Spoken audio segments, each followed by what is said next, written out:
Linda Lénager présente le second salon du livre et du bien-être pour tous au Cora de Forbach. Alors à la rencontre des auteurs régionaux, dans cette vidéo, je vous présente l'auteur Ariel Scangeli. Les rendez-vous de la vie sont surprenants et en revoyant Ariel, j'ai comme l'impression que rien ne s'est arrêté. Elle n'a pas changé, comme si hier et aujourd'hui avaient fusionné, pour ne pas laisser d'empreinte du temps.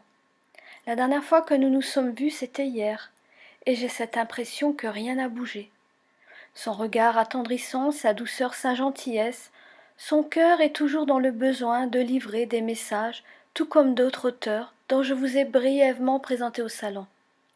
L'énergie amour était bien présente au Cora de Forbach, et ce que je comprends en même temps, notre histoire, notre amitié ne s'est jamais arrêtée.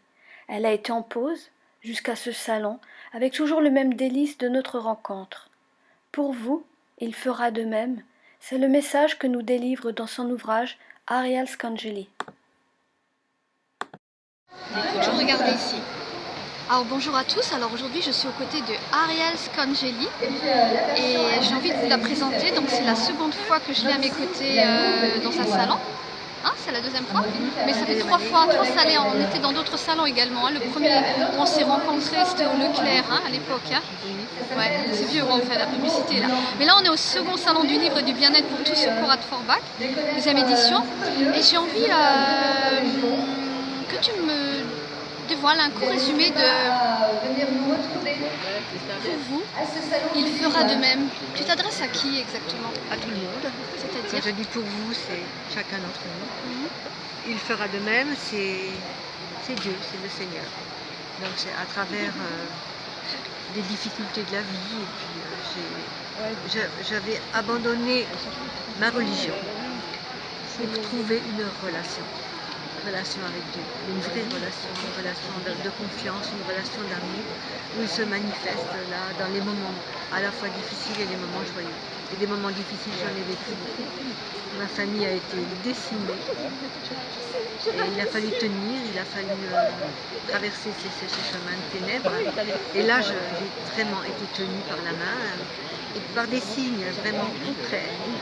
C'était pas, comment dire, dans mon imaginaire, c'était vraiment concret dans le quotidien, dans les événements, des signes dans de les vie. personnes. Qu'est-ce que tu appelais ces signes? C'était par exemple, si tu peux voir un signe, qu'est-ce que tu appelles toi signe de vie pour éclairer un peu ceux qui ne comprennent pas le mot signe ou qui ont une autre interprétation? Voilà. C'est tellement varié que je ne pourrais même pas dire. On a parlé à Dieu et il vous répond. Alors il vous répond en fonction de qui vous êtes, de votre histoire, de votre... Par exemple, une fois j'avais demandé un signe au Seigneur parce que j'allais pas bien. Et je lui ai dit, t'es pas gentil quand même, tu m'envoies plus de signes.